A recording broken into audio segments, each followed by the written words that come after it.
स्वागत है आपका वी न्यूज टीवी में और मैं हूं मेघा। नमस्कार। देखते हैं स्पेशल रिपोर्ट में क्या है खास।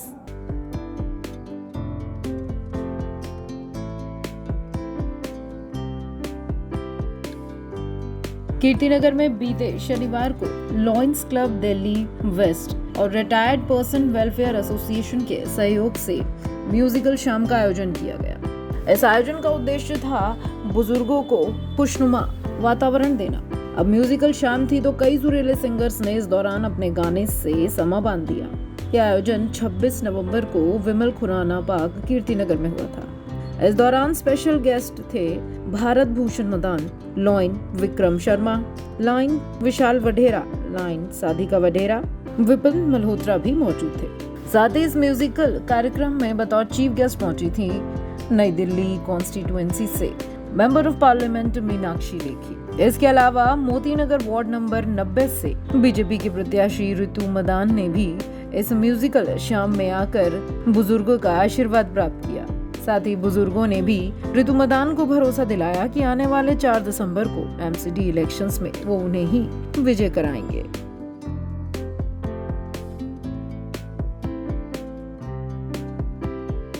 वो आश्वासन देती हूँ कि कीर्तिनगर में जो कार्य अभी तक नहीं हुए हैं, क्योंकि आप सब लोगों को यही लगता है कि कीर्तिनगर काफ़ी निगलेक्ट हुआ है, ये आश्वासन देती हूँ कि कीर्तिनगर को टॉप प्रायोरिटी पे रख के सबसे पहले उसी के कार्य की उन्नति के लिए हम कार्य करेंगे।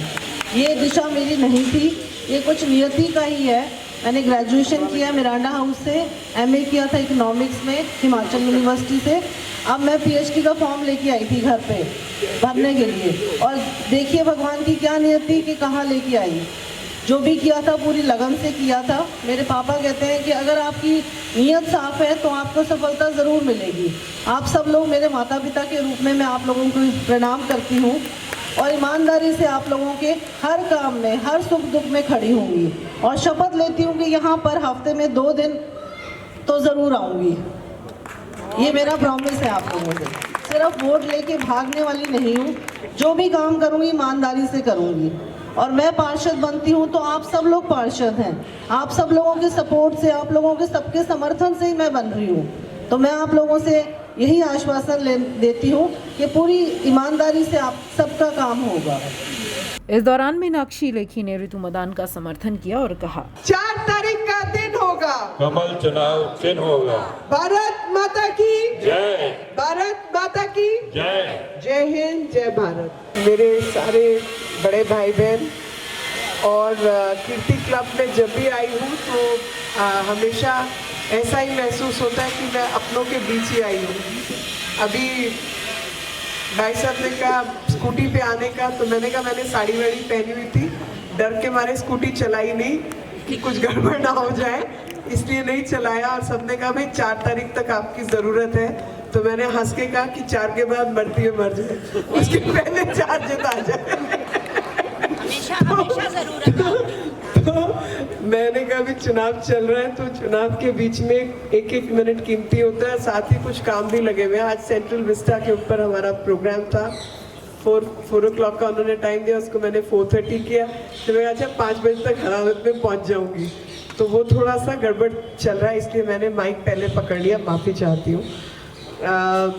जो कैंडिडेट है हमारी ऋतु मदान जी, आप मदान साहब के बारे में तो जानते ही हैं क्योंकि आपके बीच के व्यक्ति हैं, पहले पार्षद रह चुके हैं और क्षेत्र की उन्होंने बहुत सेवा की है। और साथ ही जब मेरा 2014 का चुनाव था तो चुनाव तो पूरी मोतीनगर वार्ड का, मतलब सारे वार्ड्स का था, मोतीनगर विधानसभा का था। और मोतीनगर विधानसभा भारतीय जनता पार्टी की बहुत ही फेवरेट जगह रही है, लेकिन मदान साहब के वार्ड से हम सबसे अधिक वोटों से जीते थे, तो वो भी एक कंसिडरेशन रही।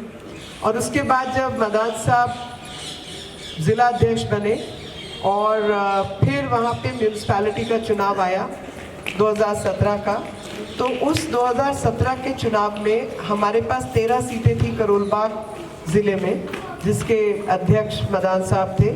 तो 13 में से हमने 12 सीटें जीती थी। तो ये जो इनका एक मेहनत करने का और कामयाबी का रिकॉर्ड है। ठीक है, मैंने भी थोड़ा बहुत काम तो किया ही होगा और क्षेत्र में भी देखभाल रखी होगी, लेकिन जो मैनेजमेंट में काम संभालता है जो व्यक्ति, उसका भी श्रेय रहता है। तो इस केस में मदान जी ने बहुत ईमानदारी के साथ क्षेत्र का, पार्टी की सेवा की और यही नतीजा है कि पार्टी ने सोचकर रितु जी को ये टिकट दी।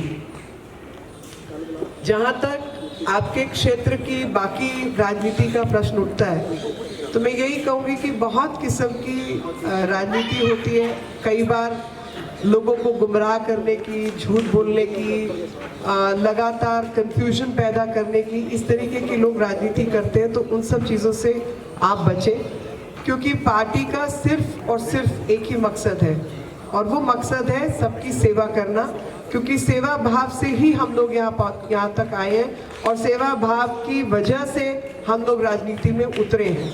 तो कुछ बातें आपको समझनी होगी कि जिस पार्टी के मुखिया प्रधानमंत्री मोदी जी जैसे व्यक्ति हो, जिन्होंने अपना सर्वस्व देश के नाम कर दिया और सुबह से रात तक देश के सेवादार बन के काम किया हो, तो उनको भी ऐसी टीम की ज़रूरत होती है जो अपने अपने क्षेत्र में जनता की सेवा में लगी रहे। और आज आपके बीच में आप ज़्यादातर हमारे सब लोगों को जानते हैं, लेकिन एक नाम मैं प्रमुख रूप से ज़रूर लेना चाहती हूँ और उस व्यक्ति का नाम है भयाना जी। भयाना जी, 1 मिनट खड़े हो जाओ। ये देखिए, यहाँ पे सब प्रमुख लोग बैठे हैं और विक्रम जी, भारत जी, अन्य सभी लोग। गाते गुदगुदाते ये संगीतमय शाम अपने चरम पर पहुंची और सभी बुजुर्गों के चेहरे पर खुशनुमा हंसी छोड़ गई। अभी के लिए स्पेशल रिपोर्ट में बस इतना ही। नमस्कार।